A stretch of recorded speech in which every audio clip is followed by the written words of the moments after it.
Hello everybody, Nobby76 here, back once again with another KingSpray tutorial. This time we are looking at decals, which is, for KingSpray purposes, how to take other pieces of artwork and stick them to your walls and be able to have them where you can paint over them. So there's a couple of different methods of doing it. After I've shown you both, I will give you the pros and cons, the goods and bads of both ways, because they both have advantages and disadvantages. So I will show you what we're working with. So it's just a very basic wall, very simple in nature. As you can see, it is 8 meters across by 2 meters tall, which will make it perfect for when we do the second UV map, the one that KingSpray specifically needs. But talking about UV map, I will show you this one. So this is it. It's basically just split in half, and that's all we really need to be able to give it the texture. Doesn't matter too much what this one looks like. The only one that the game really cares about is the second UV map. So there we go. Now, before we go any further, I notice two things. I need to save my Blender, and I also want to enable screen caps. So you've got this down here so you can see some of the stuff that I'm pressing. Now I've just realized that this is not what a lot of people will normally see. This is part of an add-on called Machine Tools. It's very nice. It's a bunch of different tools and pie menus, which makes using Blender a lot easier. So as you saw with that one, I pressed Control and S, which is normally save. Is it? Let's have a look. Control S is normally just save, but here it comes up with this pie menu. So you got save, save as, increment, save, new, open, and if you notice they've all got numbers next to them, so you could either press that number or you can just move roughly in that direction and then click your mouse button and it will save. But it also has a bunch of import and export. It has append and link for when you want to bring things from other blend files into your current blend file. That's real handy. You've also got revert, and you can tweak the pie menus, and one of them that it lets me also let me do is in this save menu is give me the screencast keys, so I put it there. It's just a bit easier. So there we go. And just so you know, this is some of the menus and things that happen. The green ones are things that are specific to Machine Tools. So anyway, two different methods of doing things.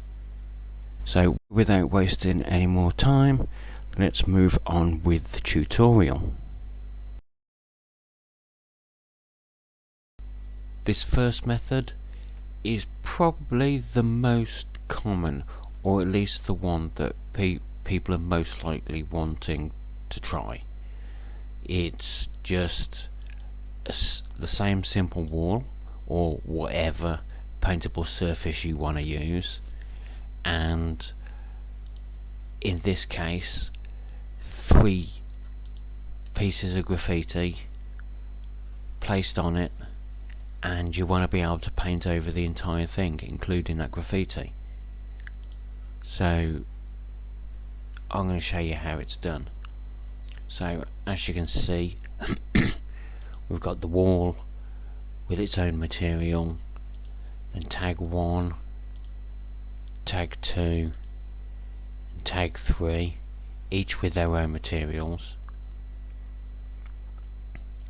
And when we look at the wall in the UV map, because we've only got the basic texture UV map that's set up there, and if we come out of edit mode and look at one of the tags, we can see it's got its own UV map as well.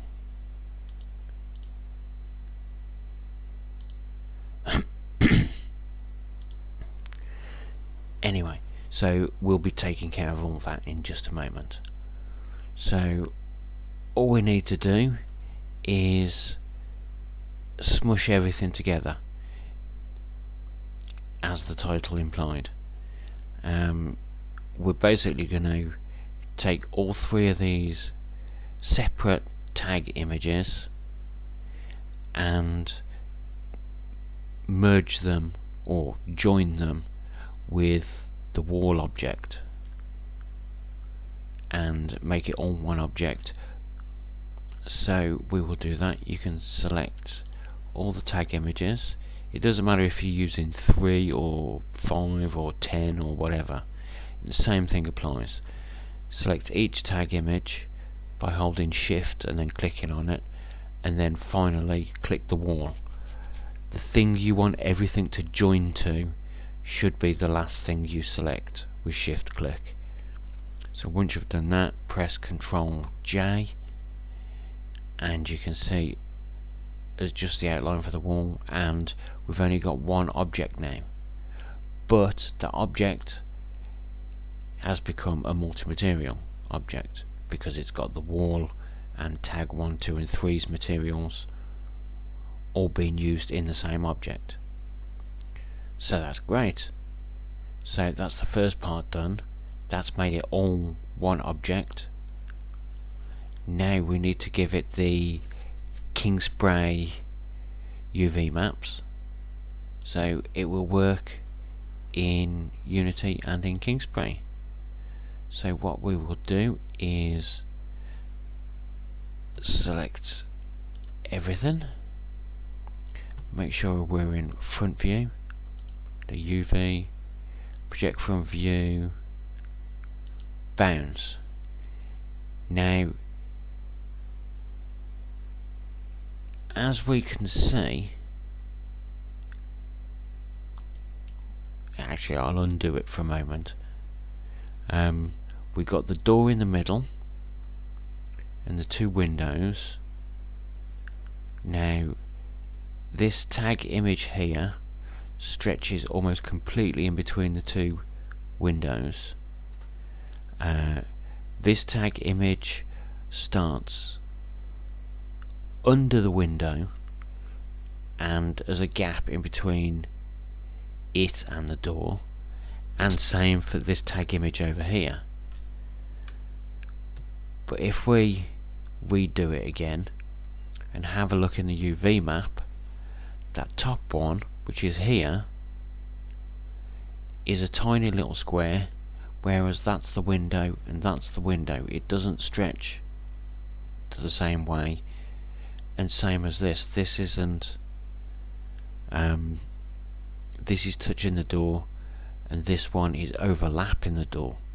So if any of that, if it looks like that and it looks like it hasn't gone right, then what you need to do is see if correct aspect is turned on. If it is, turn it off. Now that looks more like it. This box is almost stretched completely in between the 2 windows. neither of these are touching or overlapping the door area, so we know everything's to the right scale, so that's good. So I've just realised I did that on the original texture map. There we go, this is easy enough to fix. So add the secondary map, project from view, bounds, turn off correct aspect ratio, and it's all correct. Okay, there we go. Was an easy fix. Alright, now we need to make our UV work for KingSpray.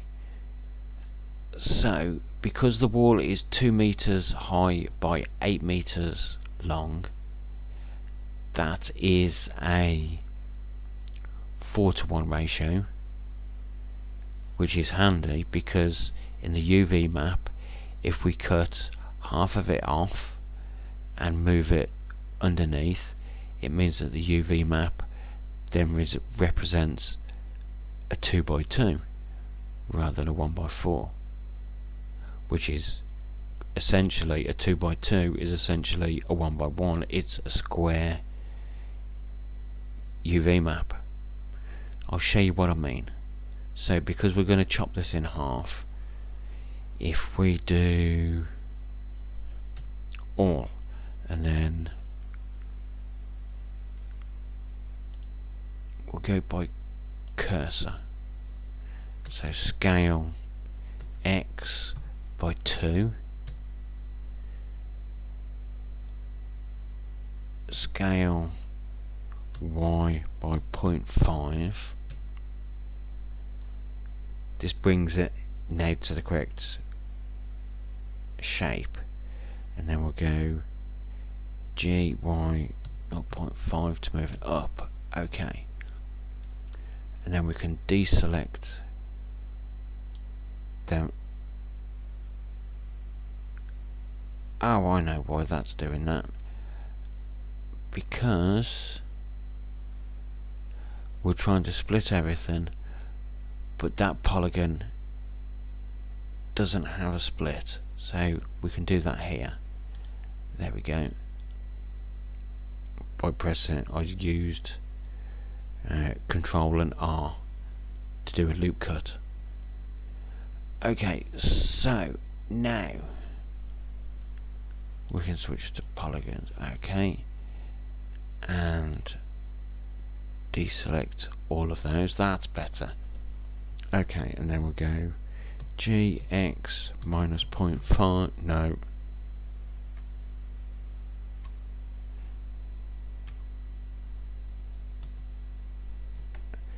GX minus 1, GY minus 0.5.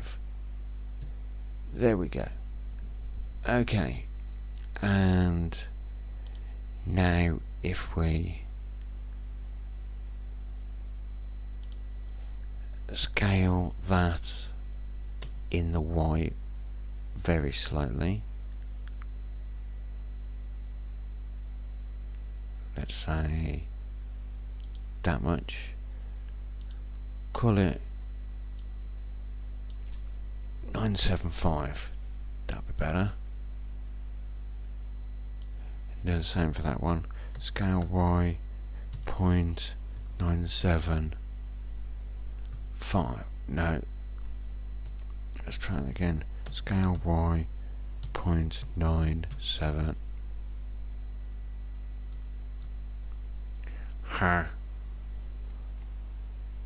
Scale Y no, 0.975.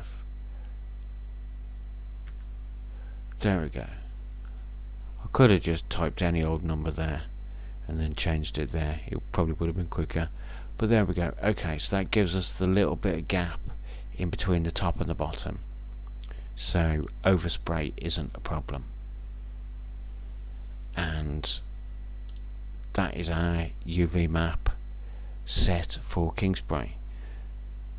So we will duplicate that again, so that gives us our third light map, because KingSpray requires 2, and then that is good to go. We can export that as an FBX, and that can go into Unity, so we shall do that. Export FBX,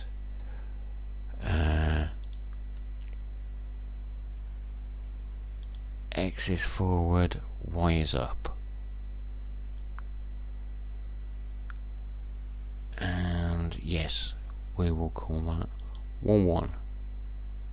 Okay, so we will now switch over to Unity. Now that slight pause there was the object coming in. Now I've already imported the textures and I've already created the materials. There's the material for wall 1. I've also got 2 more, but they haven't got the colour map assigned to them, so they will be when I show you the other example, and I can do stuff to those walls and it won't be affected by anything I've done previously. So object, we will assign our materials, graph 1,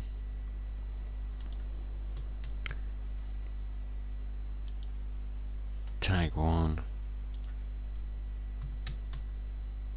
tag 2, tag 3, apply. That's better.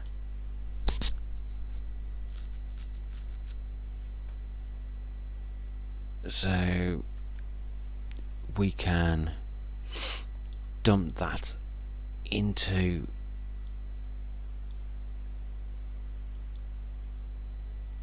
the world.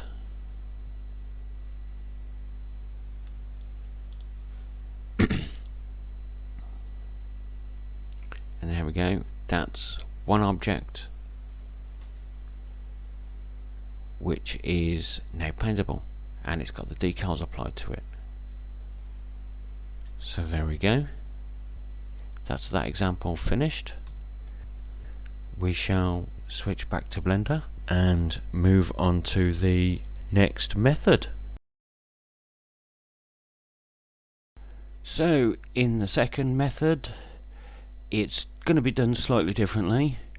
Rather than loading in a bunch of decals and then combining them with the wall in Blender, we're going to do it externally, and all we're going to do is copy some of the images onto our wall texture and then resave that so the textures are actually in there, which means we are leaving Blender, and you can do this in any sort of arty program, whether it's Photoshop or GIMP or anything like that.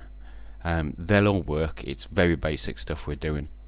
If you don't have any, there is a free web-based art program you can use called Photopea, and you can reach it at photopea.com. I will put a link in the description, but it all looks quite familiar. For the most part, it's like an old version of Photoshop, just before they went Photoshop CS. It's quite similar.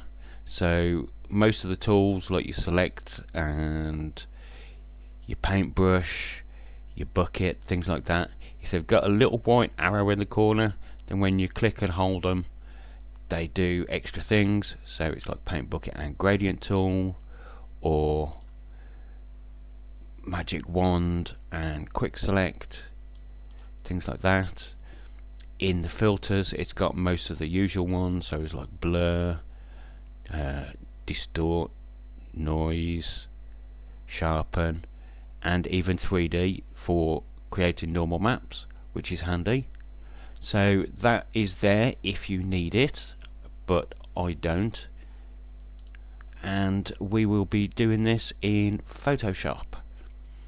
So this is the wall texture. Now note this is actually wall 2, not wall 1, which means anything we do to this will not affect the wall in method 1. So the two easiest ways of doing this are either, while on this screen, grab a tag image and just drag it in, and it will turn it into a smart object where you can scale it and rotate it as such. But I don't want that. 0.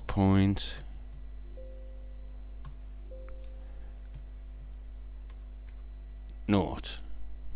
That's what I want. Okay. So you could do it this way, or, and I shall cancel that, or you can just drag it up into the top bar to open it and then copy paste it from there. Copy paste. Now it is significantly bigger. Edit, transform, scale, and we'll go from bottom left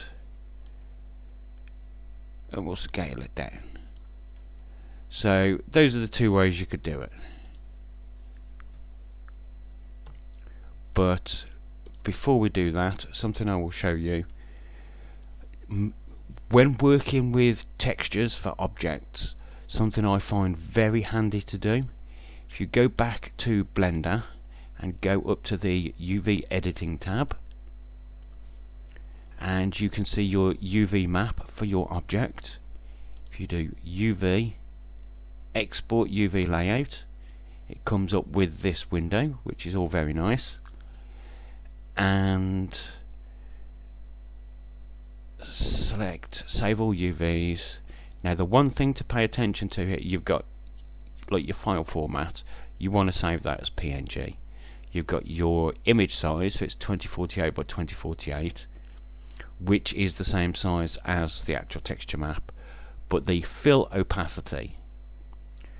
So this is, it will always export the lines, but the bits in between, like these parts, that is what the fill is for. The closer it is to 1, the more filled it will be. And that was on 0.25, so that would have shown the outlines very well, and the fill would be very, very faint. Generally speaking, you want that set on 0, so it just exports the lines so you can see it all properly. And I will go in there and save that as wall 2. Okay, and then when we go to Photoshop, we can load that in and say OK. What I will do is Control I to invert it, and then I will add an effect and add stroke. I'll make it 1 thickness and make it white, and then I will do rasterize layer and rasterize, is it rasterize? Yeah, layer style. There we go. So we have a very slightly thicker outline, and it just makes it easier to see what we're doing. So we will reload those tags. We will drag one straight in, and I happen to know that was about 1.5 bricks in, and if I go from bottom right,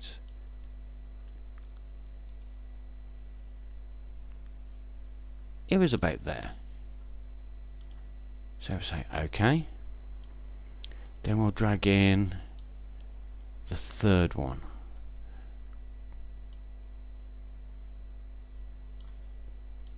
And we'll move that down.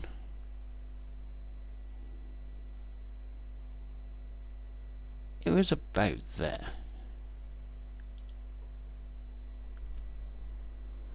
Now the third one is going to be a little bit more fun. I say fun. Okay, so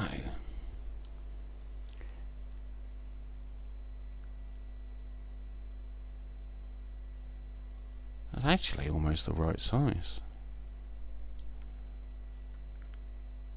Not quite though, because I know it was one brick away from the window ledge. Okay, so there we go. But what I will have to do is move that back for the time being.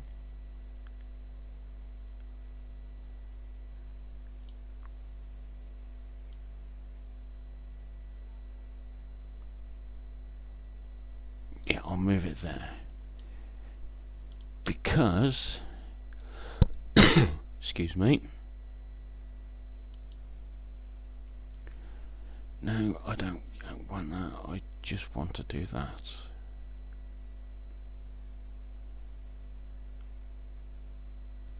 Oh, I've just had a horrible feeling.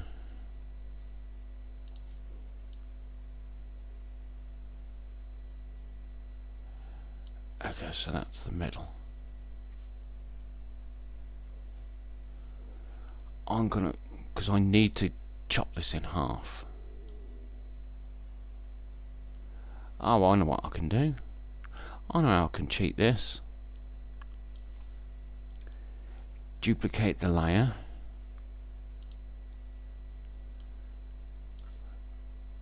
I'll hide that one.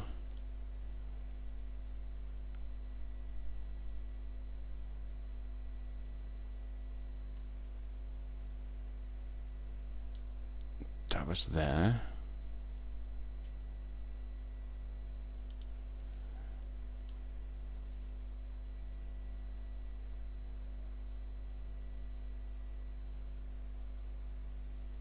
Just on the curl.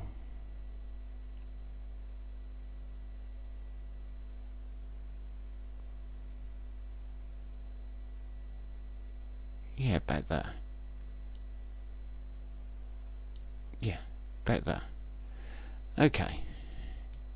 And then all we do is select all and flatten. No, we don't. Because we don't want that visible. So we'll do merge layers. There we go. Now, if we save as, no, don't want to save that as that. Export as PNG 2048.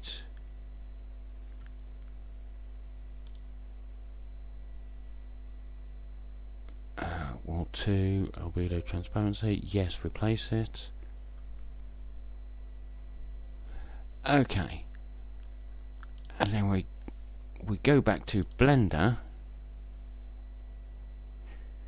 and we reload this texture because it's the same texture, we've just overridden it. It's this one. We've just resaved it. And so there's a way we can cheat. So if we do save and then revert, it forces it to reload it. Okay, so that is the second method. Essentially, all you're doing is exactly the same as any other time you would make a wall.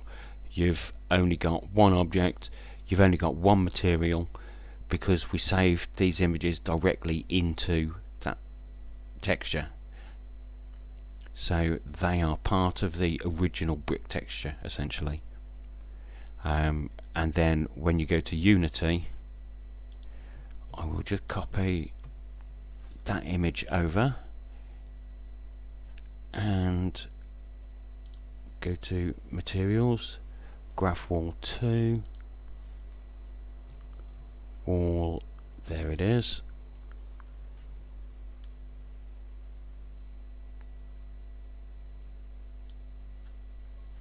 So that's all good. And then we can actually cheat. We can give this, no we can't, because it's got the other tags in it. Rats. Okay, we're actually going to have to export it. File is export mesh, and I want it to go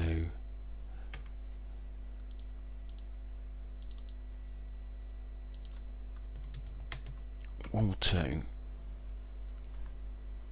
When we switch back to Unity, okay, wall 2 and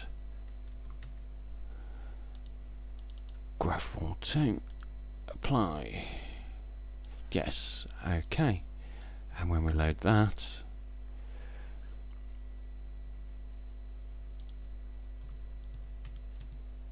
there we go, and that's applied. Lovely. I shall just drag in the other one as well.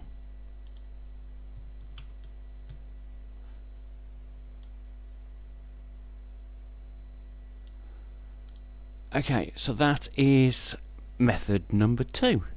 I will now go into like the pros and cons. So both of these methods are very valid. They both have their uses, but they do both have advantages and disadvantages over each other. So if we have a look, this was method 1. Now, because each of these tags was its own plane, its own like polygon, and the image was UV mapped to that, what it means is you get a much higher quality. As an example, that green tag is 6,000 pixels across. That's a 6K image. So it's been displayed at its full res. It's just the polygon that it is sat on is smaller. But for method 2, the whole texture for this wall was 2048, and this is only a part of it, so it's been squashed down to a much smaller size. In fact, it's been squashed down from 6,000 pixels down to about 1,500. This one was 8,000 pixels across, and it's been squashed down to about 1,700. So you do lose a little bit of quality this way compared to method 1. Also, method 1 makes it really easy to place all your different images. You just move your plane exactly where you need it to be, and then you export everything.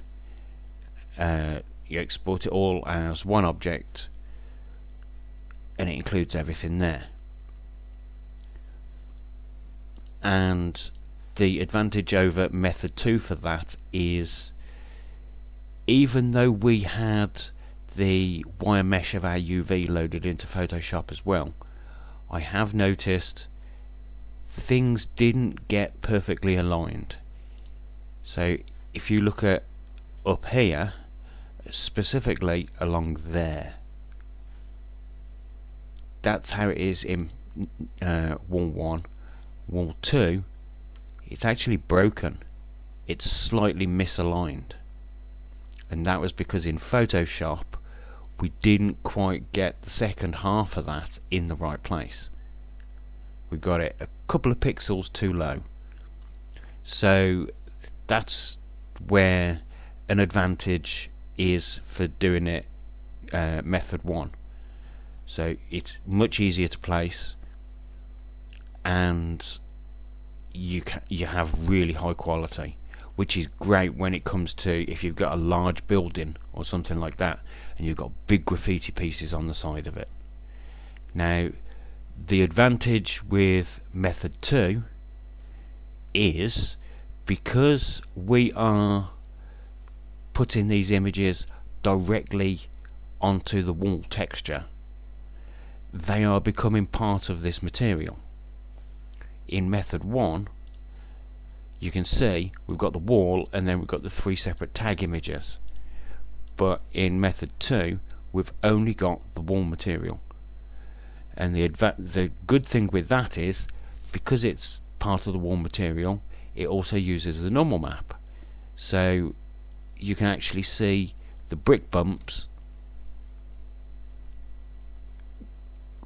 and it all works properly. The graffiti sort of molds to the wall, whereas method 1, although it's much higher quality, this is technically its own separate plane, its own separate polygon, which you can see there, and its own material, which means it doesn't share the brick material underneath. So it looks like a flat sticker put on top. So that is the only problem with that, really. So it's with method 2 you get the nice advantage of it holds the brick texture, or it holds the material underneath, but you do have the disadvantage of each tag image is much lower quality, which is unfortunate. But there is kind of a method 3. It's a mishmash of both method 1 and method 2 to get sort of the best of both worlds. So we'll move on to that now.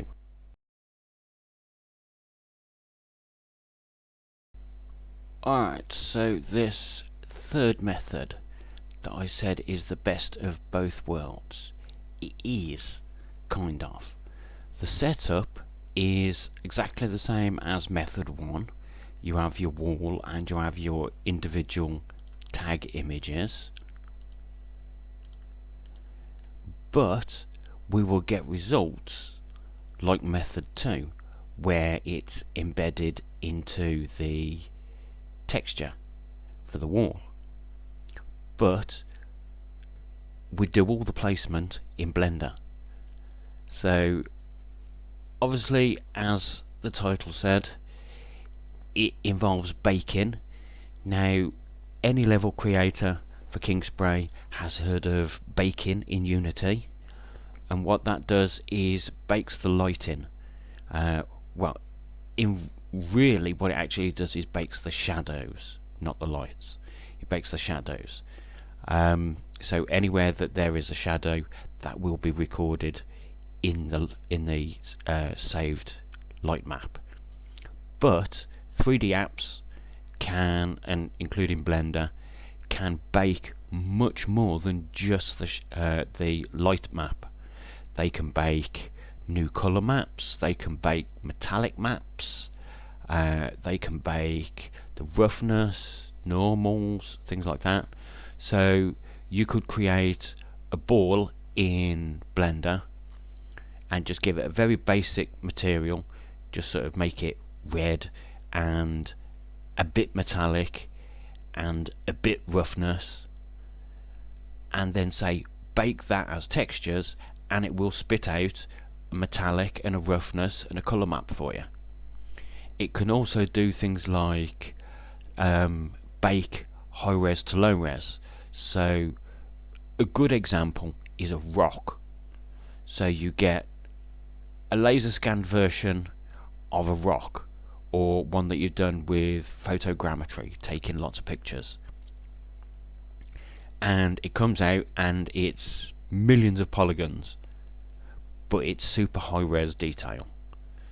You can then get a lower res version of that rock, so it's fewer polygons, and you can say bake all of the information from the high res to the low res, and it will turn all of those little bumps and everything into a normal map for you.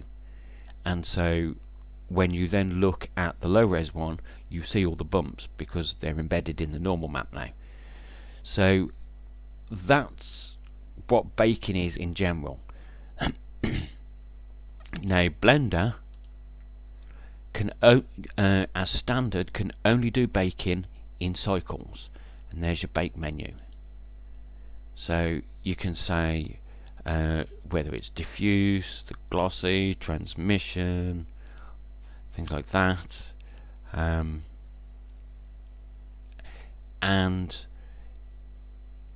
to be honest, Blender's bake function is a bit confusing sometimes, so much so that I'm not actually going to show you using Blender's baking. I'm going to use a plugin to do it, still within Blender, but it's going to be a different baker. If you want to try this method, I strongly suggest looking up on YouTube videos on how to bake textures and things like that, so you know how to do it, because like I said, I'm not going to cover Blender's actual baker in this video, because I tried it a while ago. It was a couple of months ago. I tried to use it, and it took a bunch of videos, and it came out okay.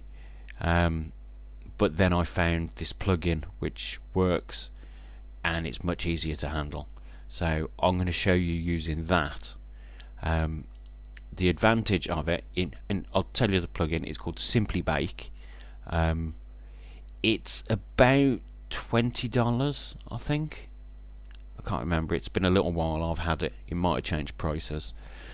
The advantage with Simply Bake is not only does it work in cycles, but it also works in EV as well, which means it's quicker.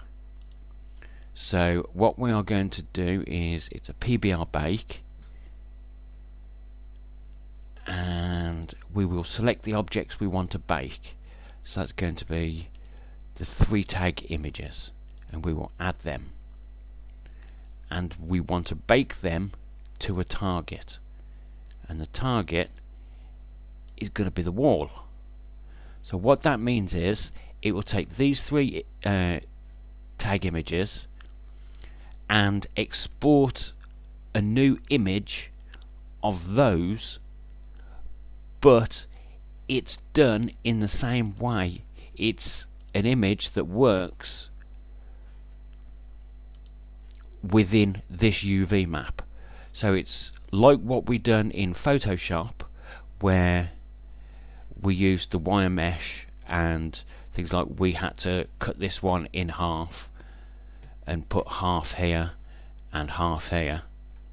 It will do all that sort of thing for us. So what we will do, we have our 3 as our bake objects, we have our target. Let's have a look, so we can close that. PBR bakes, we just want, see, like you can do loads as the diffuse, so that's the colour, roughness, glossy, transmission, clear coat, specular, bump, metalness, normal, and alpha. We want diffuse and alpha. You will see why in just a moment. Okay, special bakes, you do others like curvature, ambient occlusion, which is light maps. Texture settings, we are going to save at 2048 by 2048, which is the same as the original texture. And export settings, Yes, it's going to save to our textures folder, which is here. And what I'm going to do is, as soon as I hit the bake button, I'm going to pull that folder back in front of here, because I want you to see the files that it creates. So we are, just double check, yes. So bake, oh crap, okay, so we put that there. So it's doing its thing, 0% complete, but it is baking stuff.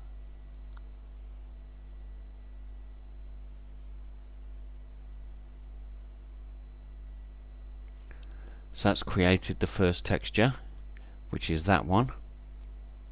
So if you have a look, that the placement for them is quite similar to the placement for them, which was the one that we'd done in Photoshop.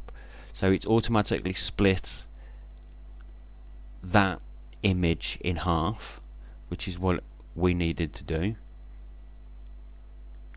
And now it's just creating the alpha map, because that was the diffuse. There is the alpha map also made. So they are great, and I will put that folder back where it belongs. Foreground bake is complete. Okay, now it's still got all those images there, but now what we do, we can go back to Photoshop. We don't need that, so we will now load wall 3, and we will also load these two images. And what we will do is copy that to there, and then we will copy the alpha, but we won't paste it yet. What we will do is add a layer mask. No, that wasn't the right thing. Okay, we've got to go into channels, turn that on.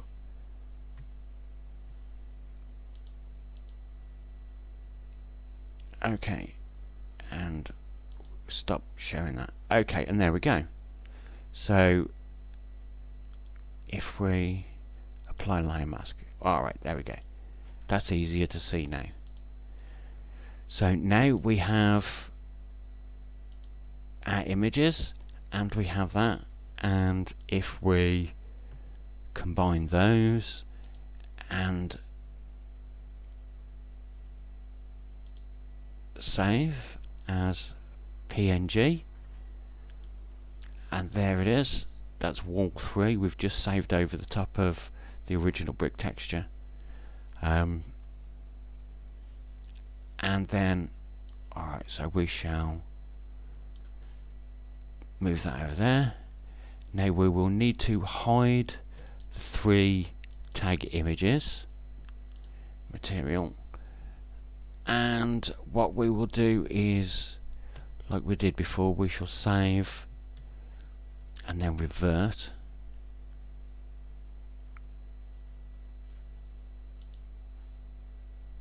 Did it not?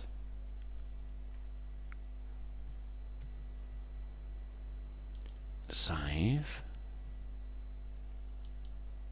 revert. There we go, that's better.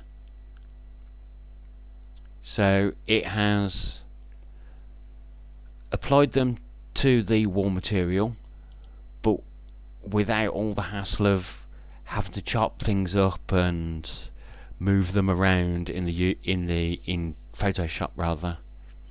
So it's kind of the best of both worlds. So generally that is what I would use, because I have access to this plugin. Although if I really needed to, I would rewatch some videos again about baking in Blender and learn how to do it again, remember how to do it again using the baker that's built into Blender itself, if I had to. So this is the way I would go. Also, thinking about it, I've just realised there's another way as well, a fourth method. If you're using something like Substance Painter or another 3D painting application to apply your textures to your objects, then you could always load each of the tag images into that and stamp them down as brushes directly in, and that would also mean that they would be part of that material and pick up the brick normal map underneath. But either way, so yeah, the good advantage with this one over doing it manually in Photoshop is you don't get broken textures if it's off slightly, because we don't have to move it. They was already in the right place in Blender and we just baked them to a new texture.